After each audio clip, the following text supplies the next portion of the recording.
Morning, y'all. It's February the 3rd, 2023, and it's about 50 degrees out here. I wanted to show you what Mara did to us, and it's quite a bit. As you can see, we have no power because everything's pulled off the house. And it was pulled off because this elm tree has come down, and you can't really tell it, but underneath all of those branches is one of my cedar arbors, and it's totally demolished. Now you're probably going to hear a lot of background noise. There's a lot of traffic around and chainsaw noise, and we have a generator going here ourselves, but this tree is gone. The top of it has totally busted out. This is a blessing and a curse because this is an elm tree, and I have fought the roots of this tree for 30 years and cursed at it the whole time. So it's going to come down, and that's going to eliminate what little bit of shade I had on this part of the garden. So it's going to be a long process of rethinking what is planted here. I had been considering planting a few hostas here in this bed, but I'm not so sure if they're going to have enough shade now. There's a lot of other damage. I had a really nice crepe myrtle here, and Mara has committed crepe murder on this one, and I'm afraid I'm gonna have to cut it back and give it a flat top, like I hate to see done to crepe myrtles, but I've lost a bunch of limbs on it, as you can see, and I'm going to have to try to shape it up and see what it will do later. But this big elm tree has done a lot of damage. We also have two loblolly pines here in the back, and they suffered from the freeze a year and a half ago when Uri came through, and the one on the left has kind of sulked since then. This one on the right was doing pretty good, but I've lost some big branches up in the top of it. Hopefully it will be okay. I understand loblollies can live 200 to 300 years, and we've been here 30, so maybe it's got a few more good years left in it. I'm gonna walk around, if I can do it without slipping and falling, under here, and duck out under the garage and give you another view of this from the roadside.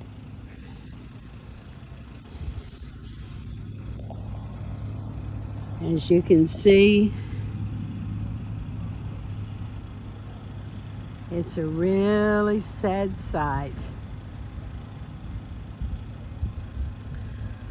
The little spirea there is still green, although it took a smashing from the limb that came down on top of it. There's also another nice crepe myrtle that I really can't assess right now, that is right there under that limb. Hopefully I didn't lose too much of it. And of course there's going to be some damage done when this tree is taken down, with limbs falling and what have you. We're going to walk around the side and Pride of Barbados is it's losing some big limbs. It's gonna have to be cut back.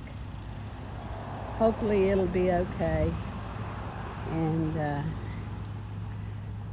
want to take a peek over here at my daylilies. And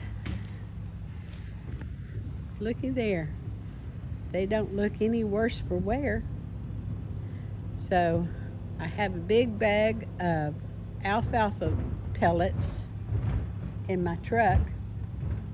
And once I get all of the trees and everything cleared away, I'll be putting alfalfa pellets out as fertilizer.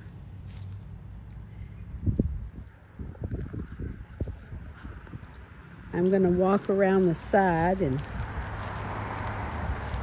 back into the backyard. This is our one lone pecan tree. And I was awful fearful that the branch on the right was gonna break off. So far, cross my fingers, it has managed to survive. It was hanging about 15 feet lower than it is today once the ice is melted. We did lose one partial branch out here, but it will survive. That's going to leave us with a pecan and 2 loblollies in our yard, and that's it. So other than the crepe myrtles, and they're ornamental, so I don't really count them as a major tree. But everything's dormant for the winter here. And I'm gonna take you back here where my roses are. I haven't gotten real good at editing, so I'm just letting this roll while I walk. They say that if you get an ice storm, it's not quite as hard on the roses, because if it comes in just right, the roses will be covered with a cocoon of ice, and that insulates them. And that helps preserve them. And I think that is what happened with my roses, because look at this. It was covered in ice up until yesterday, and it's all green. Now some of this new little red growth, it may turn brown and come off, but it's gonna spring right back. This is the Althea. It was green before the ice hit. We'll see what happens with it. And we'll walk over here to the roses and show you how they look.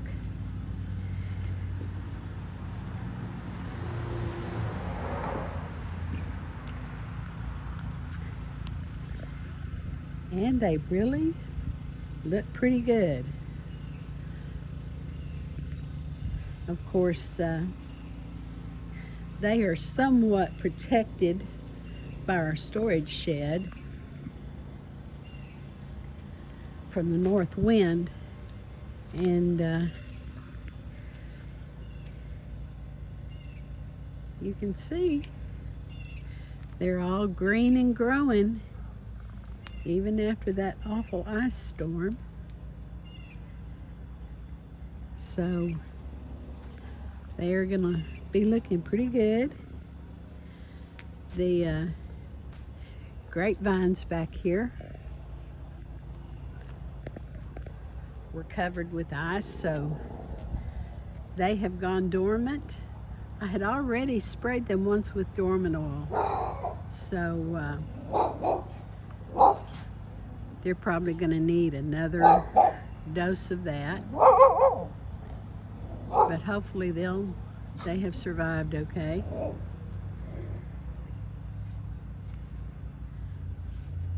But the roses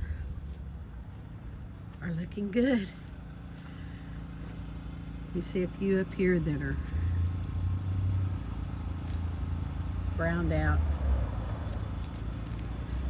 But in 2 weeks it'll be time to prune anyway, so that's not too bad.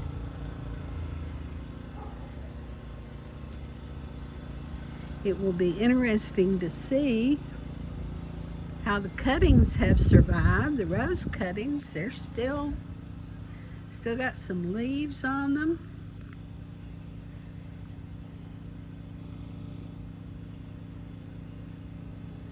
So hopefully I'll have some cuttings to pot up here in a few weeks. Share with some people. Now, to our backyard, which is a sad sight. We've had pine limbs come down on our deck roof and punch some holes in it, and they have scattered all over the yard, as you can see. So this is going to take some real cleanup time.